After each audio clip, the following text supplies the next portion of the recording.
শিশু বৈজ্ঞানিক প্রদর্শনী হচ্ছে বিজ্ঞান নিয়ে কল্পনা ও সৃজনশীলতার সঙ্গে বাস্তবকে মেলানোর একটি মঞ্চ। এখানে বিজ্ঞান মনস্ক হিসেবে চিন্তাধারা উপস্থাপনের সুযোগ রয়েছে, প্রতিভার বিকাশ এবং সমৃদ্ধির সুযোগ রয়েছে ছাত্রছাত্রীদের কাছে। কথাগুলো বলেছেন আগরতলা পুর নিগমের মেয়র দীপক মজুমদার। শুক্রবার থেকে শুরু হয়েছে 52তম শিশু বৈজ্ঞানিক প্রদর্শনী। রাজধানী তুলসীবতী বালিকা বিদ্যালয়ে উদ্বোধনী অনুষ্ঠানে এই কথাগুলো বলেছেন মেয়র।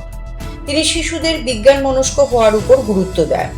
মেয়রের কথায় পুরস্কার পাওয়াটাই বড় বিষয় নয়, শিশু বৈজ্ঞানিক প্রদর্শনী এবং সেমিনারে অংশ নিলে বিজ্ঞান মনস্ক হওয়ার এবং নিজের প্রতিভার বিকাশ ঘটানোর সুযোগ পাওয়া যায়।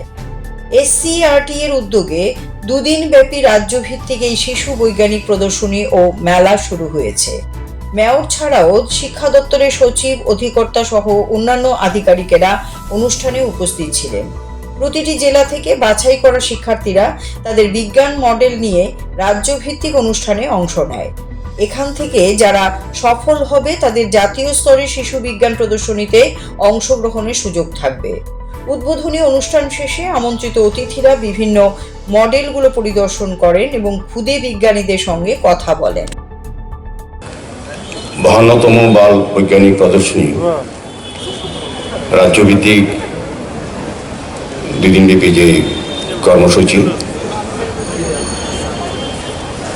তাতে আমাদের মধ্যে উপস্থিত আছেন স্পেশাল গেস্ট হিসেবে, যিনি আমার আগে খুব সুন্দরভাবে আলোচনা রেখেছেন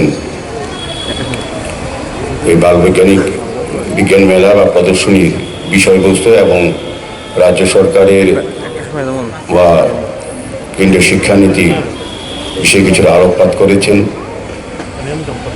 উনি হচ্ছেন আমাদের শিক্ষা দপ্তরের স্পেশাল সেক্রেটারি শ্রী রাঘব হেমেন্দ্র কুমার মহোদয়।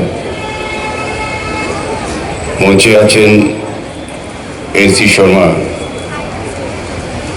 Director secondary and elementary education.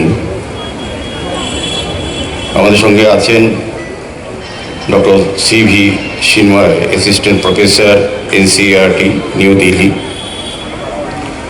এবং আজকের অনুষ্ঠানে যিনি সভাপতি শ্রীমতী আয়রা আলম, ডাইরেক্টর SCERT ত্রিপুরা,